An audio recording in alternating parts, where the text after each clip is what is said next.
There's always something new next week to buy. Always.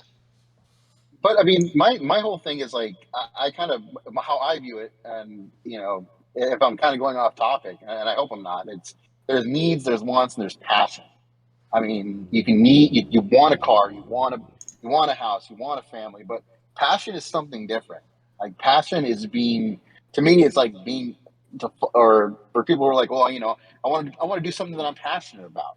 Well, what is it? Yeah. What is it? And a lot of it's going to be a lot of it just comes down to the basic need to be useful, to matter, to almost not so much matter, but to kind of give back at that point.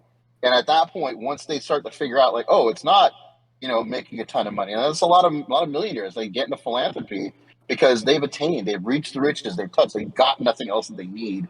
Now they're like, well, what am I passionate about? And I mean, Yeah. it's easier to follow and think about your passions when you got $1 billion.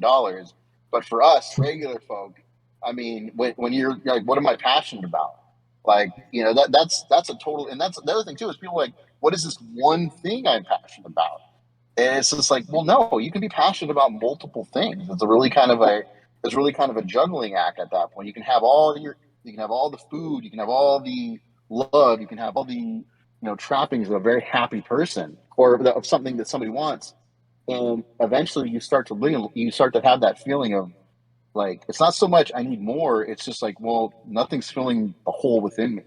Like in a lot of like people's passion projects, things that people are passionate about fill that void, and most of the time it's not other people, it's not it's not riches, it's not accomplishments. Sometimes it's just being a useful human being. It's going to it's for some people, like, it's going to church, it's living out whatever their religion says a person can do, and it gets them closer to their feeling of God. You know what I mean? Or whatever it is that floats their boat. It's taking care of animals. It's these things, that have nothing to do with their bottom line. It's these things that if you can meld making money and your passion, that's great. But a lot of the times they aren't. It's a passion for a reason. And I think that's something that a lot of people try to get both of those at the same time. That's hard. Following your passion is your passion, just like your love of your family is your love of your family.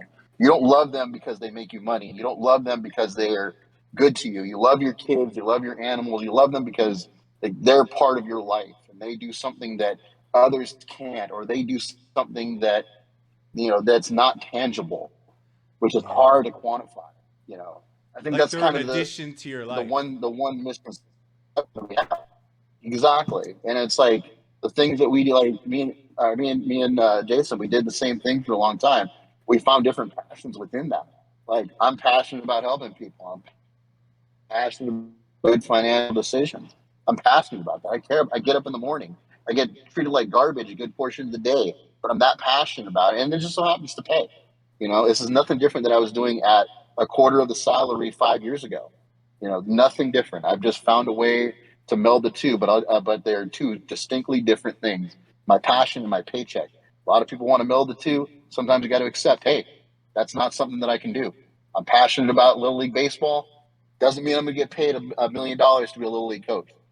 I don't know. That's how I see it. Like if my wants and my needs are filled, and I still feel empty, then it's obviously not a money thing. It's not obviously not a love thing, or a people thing, or it's honestly not a possessions thing. That's how I view it.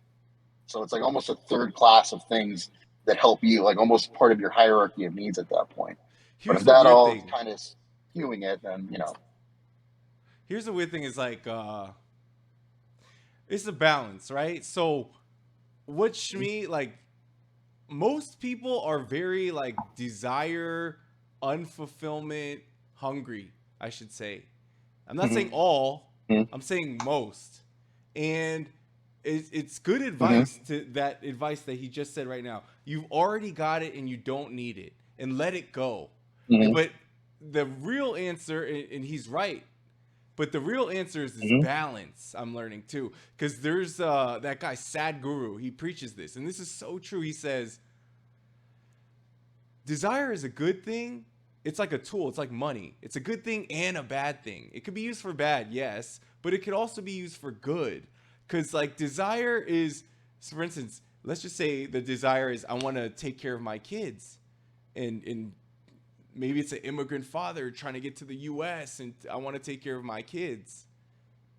That's his desire. But his desire makes him wake up early, put the work in, organized. Does that make sense? And if he didn't have that desire,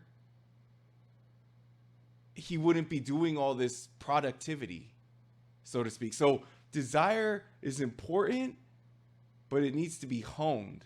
No? Yeah, I think I was lucky Oh, with that's only. great. Yeah. You got to be able to quantify the desire to put it out into the material world somehow, whether it's through your hard work, through a product you're creating, and through whatever you're doing. I was quite lucky. I was given a really good piece of advice when I was young by my stepfather. He said, "Find what you really love to do in life, and then pay some idiot to do it, to pay you for doing it." I loved cooking. Wasn't easy to do, and all of that really harsh treatment is actually true. And it is really, really hard at the beginning, but in the end, it's 100% worth it. Would not have if I had 100 lives, I'd do the same thing absolutely again and again and again and again.